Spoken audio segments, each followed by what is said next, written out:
ఈ విశ్వం రహస్యాలతో నిండి ఉంది. నెస్లీ వండర్స్కి స్వాగతం.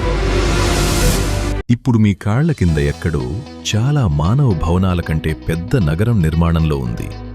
దానికి రోడ్లు, తగశాలలు, ఆహార నిల్వ, వ్యవ్యర్థ నిర్వహణ మరియు వెంటిలేషన్ వ్యవస్థలు ఉన్నాయి. మరియు ఇది ఒక గోధుమ గింజ పరిమాణంలో మెదడు ఉన్న జీవులచే నిర్మించబడింది. చీమలు మాట్లాడలేవు, వినలేవు, బాగా చూడలేవు, కాని అవి తమ శరీరంలోని గ్రంథుల నుండి 20 వరకు వివిధ రసాయన సంకేతాలను విడుదల చేయగలవు. ఒక ఫెరోమోన్ అంటే ఆహారం ఈ దిశలో ఉంది, మరొకటంటే ప్రమాదం, మరొకటంటే దూరంగా ఉండండి. ఒక్కొక్క చీమ తన రసాయన శాస్త్రంలో మొత్తం పదజాలాన్ని మోస్తుంది. ఇక్కడ చీమలను నిజంగా అసాధారణంగా చేసే విషయం ఉంది. వాటి కాలనీలు సంక్లిష్ట వెంటిలేషన్ వ్యవస్థలు, కుప్పకూలకుండా ఆర్చాకారపు సొరంగాలు, గుడ్లు, ఆహారం మరియు వ్యర్థాల కోసం విడివిడి గదులు నిర్మిస్తాయి. మరియు ఏ ఒక్కదాన్ని ఎవరూ రూపకల్పన చేయలేదు. ఆర్కిటెక్ట్ లేదు, ఫోర్మ్యాన్ లేదు, ప్రణాళిక లేదు.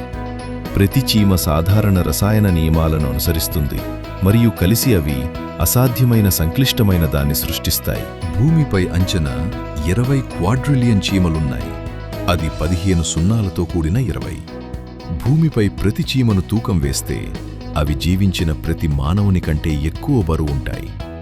7 లక్షల పైగా వ్యక్తులతో ఉన్న సైనిక చీమ కాలనీలు ఒకే జీవి వలె కదులుతాయి. తర్వాత మీరొక చీమను చూసినప్పుడు ఇది గుర్తుంచుకోండి. ఆ చిన్న జీవి భూమిపై అత్యంత విజయవంతమైన నాగరికతలో భాగం. వారు 14 కోట్ల సంవత్సరాలిక్కడున్నారు. డైనోసార్లను చంపిన గ్రహశకలం నుండి బయటపడ్డారు. ప్రణాళికలు లేకుండా నిర్మిస్తారు, భాష లేకుండా కమ్యూనికేట్ చేస్తారు మరియు భూమిపై ప్రతి మానవుని కంటే ఎక్కువ బరువు ఉంటారు. చిన్నవాటిని తక్కువగా అంచనా వేయకండి.